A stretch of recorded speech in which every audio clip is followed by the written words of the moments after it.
Hi guys, for those of you who do not have graph paper, I just figured I would show you real quickly an easy way to make some. I mean, of course you could take a straight edge and use any kind of piece of paper, but I found it's easier if you have two pieces of lined paper. So here I have my two pieces of lined paper. This first piece of lined paper is really where I'm going to use my grid, or going to create my grid on it.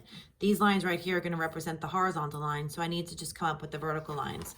So what I'm going to do is I'm going to turn this paper horizontal, and I'm going to line it up that this line right here and this red line line up, just so I have a line of reference, or a point of reference.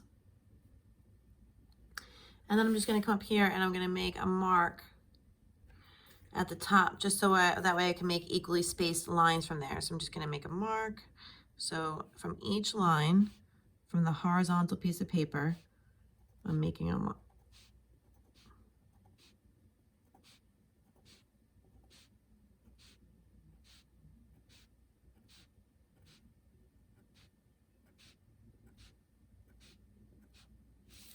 And then what I'm going to do, just because I want to have nice, neat, straight lines, I'm actually going to bring this down a little bit. Because what I'm going to do is I'm going to take a straight edge and I'm going to line up the marks up on top with the marks on the bottom. So again, notice how I lined up the red mark with this blue line. And now I'm going to just again extend. And I'm towards the bottom of the page, but I'm not at the very bottom. And it depends on how long of a straight edge you have. You might have a ruler. If you have a ruler, that makes life much easier. If not, you can use your calculator lid. You can use a book. You can use an index card. And now what I'm going to use, I actually have a clipboard. And I don't know if you can really see them. I know it's really hard. But I have tick marks up here and tick marks down here.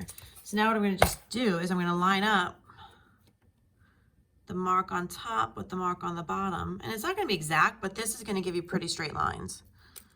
And now what I'm going to do, I'm going to just draw it light because I don't want it to be dominating, but I want to be able to see a grid. And then I'm going to move it over, line up the top with the bottom. And that way you can make sure you get in a straight line.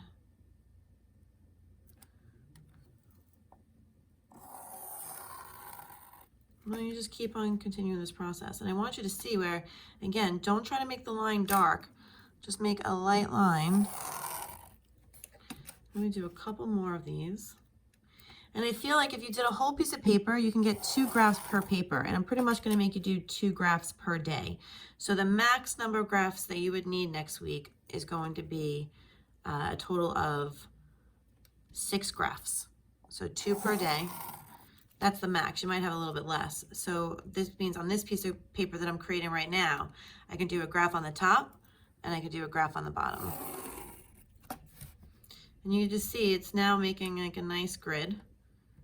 And I don't need to go over the horizontal lines because I'm doing this one light enough that it doesn't look weird. And you're going to see when I draw the X and Y axis later with the pen that will make it stand out because I went light. And what's making this go really quick is because I have those 2 lines that I'm matching up. One on top and the one on the bottom.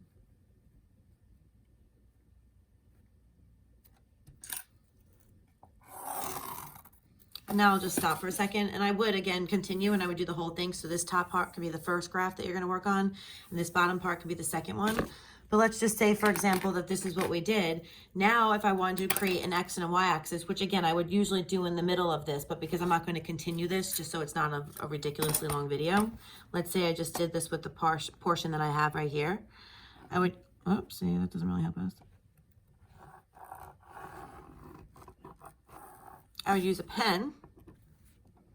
That would be my Y-axis. And it doesn't matter where I draw this right now. I'm just trying to give you an idea. And now that would be my X-axis. And I think that looks like a pretty good graph. None of the lines are dominating. And if you continued it, you could see how this would make it like, you know, a nice big graph right over here. And again, one piece of paper that you made a graph on would get us through 2 problems. So try to get a total of 3 pieces of paper fully gridded. So that way we have a total of 6 max problems that we can do. And if you have any questions, please don't hesitate to contact me in the Talking Points app. Talk to you guys later. Bye.